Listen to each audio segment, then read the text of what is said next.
Okay, we're going to quickly go through this Fortress now, decoding it with brand new tools. I'm here making a load of Fortress decoders anyway.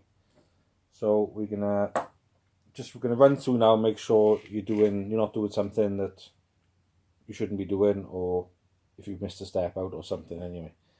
The wires we're going to use are going to be the ones that reach around the back of the levers. That's just the ones that reach around the back, and that's going to be where you take your reading from. Pop the wire in the holder, wire in the lock, turn it, insert the tool, turn it. Get your reader wire with your counterweight. Feed that in, put your little rubber grommet on the end, just to stop it sliding off.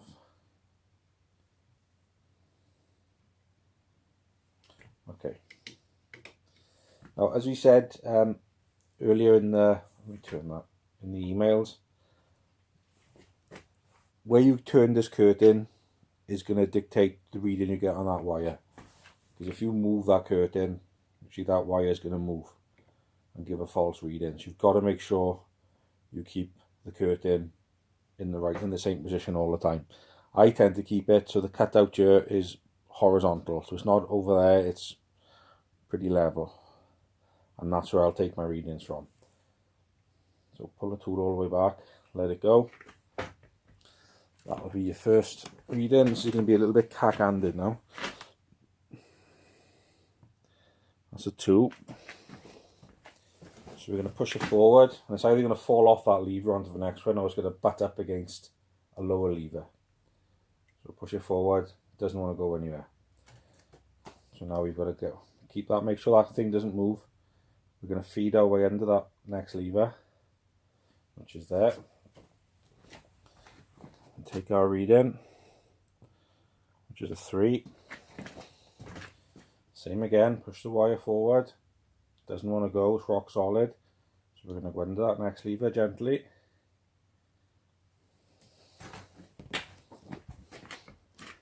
Take a reading. That's a 5. Push the wire forward. Right, it's slipped off that lever and gone on to the next one. So we know the next one isn't going to be lower. It's going to be a high. It's going to be a lower number. It's not going to be higher. So that's a 4. So we've got 2, 3, 5, 4.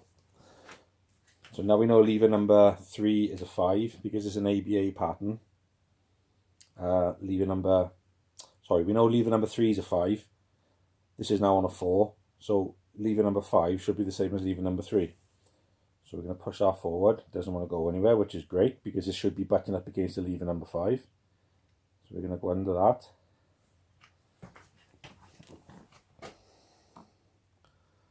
And there's your lever number 5.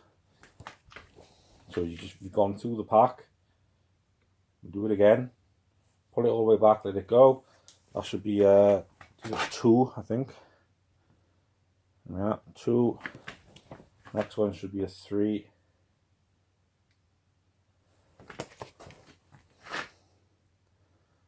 There's your 3. Next one should be the 5.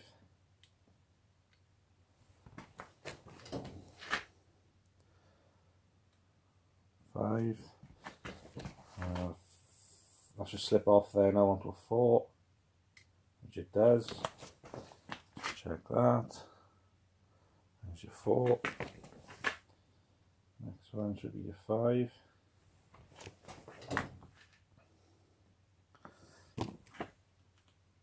There's your 4.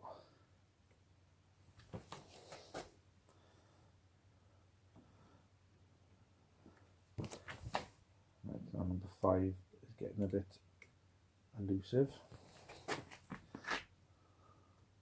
There you go.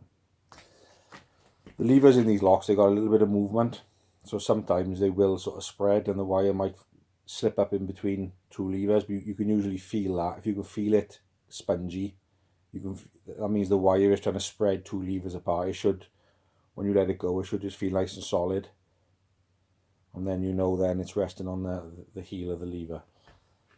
So let's quickly take that out of there.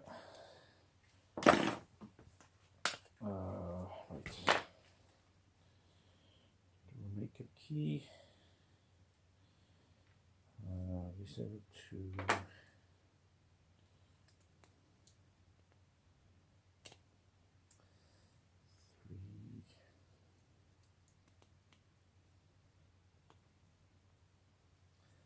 545.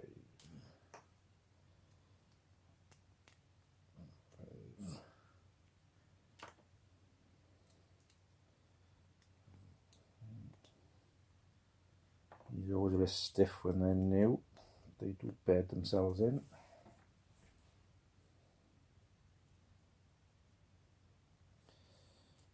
Tighten that up.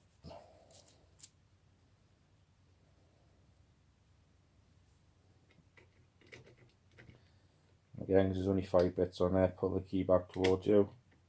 And there we go. So that's pretty much it. There's not really a lot else I can say, really. One thing to make sure of is that this wire lines up with that in the front, so they should be dead on.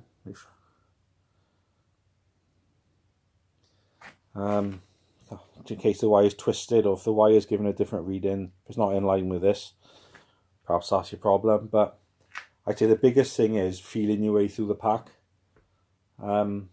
That's the only thing I can think of, really. Let me know if you've seen something here that has helped. I don't really know what else to say. Like I said, that curtain, it should only, you should keep it in the horizontal position. Don't put it all away, because on a Fortress you won't be able to get under a lever number 7. So I tend to, if you leave it in the middle, horizontal, you get the range of movement then to cover all the levers. And then it's just gently feeling your way through the pack. Use the ABA patterns. You know 3 and 5 are the same, so if they're not, you know you're missing a lever. You could have 2 levers that are the same next to each other. In that case, the wire will just slide forward a lot more. I mean, you know in your mind how thick a lever is, so if that thing is moved a fair bit forward, then there's possibly 2 levers next to each other that are the same. But failing that, I'm at a bit of a loss of where you're going wrong. So let me know. If not, we'll have to try and think of something else.